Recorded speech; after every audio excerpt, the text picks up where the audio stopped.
তিনি এক দৃষ্টান্ত তাহাদের কাছে উপস্থিত করিলেন, কহিলেন, স্বর্গরাজ্য এমন একটি সরষার দানার তুল্য। তো স্বর্গরাজ্য এমন একটি সরষার দানার তুল্য। তো এই যে বিষয়টা আছে, লেখা আছে স্বর্গরাজ্য এমন একটি সরষার দানার তুল্য। এটা সুসমাচার বিষয় বলছে। এটা আমি আগে বললাম কারণ এটা মনে রাখবে, যেটা সুসমাচার বিষয় বলছে। এই যে লাইটটা আছে, স্বর্গরাজ্য এমন একটি সরষার দানার তুল্য, এটা মনে রাখবে সবাই। আর আমরা দেখি এখানে এটা একটা দৃষ্টান্ত।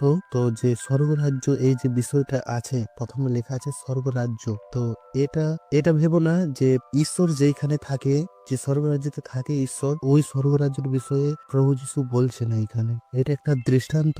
তো এটা আমাদেরকে বুঝতে হবে যে স্বর্গরাজ্য এটা কি বোঝাচ্ছে। তো আমরা একটা বাক্য দেখি, আর সেই বাক্য দ্বারা আমরা বুঝতে পারবো যে স্বর্গরাজ্য এই ওয়ার্ডটা কি বোঝাচ্ছে। আমরা দেখি মার্ক 12 অধ্যায় 32 থেকে 34 পদ। দেখো এখানে একটা ঘটনা আছে। এখানে প্রভু যিশুকে অনেক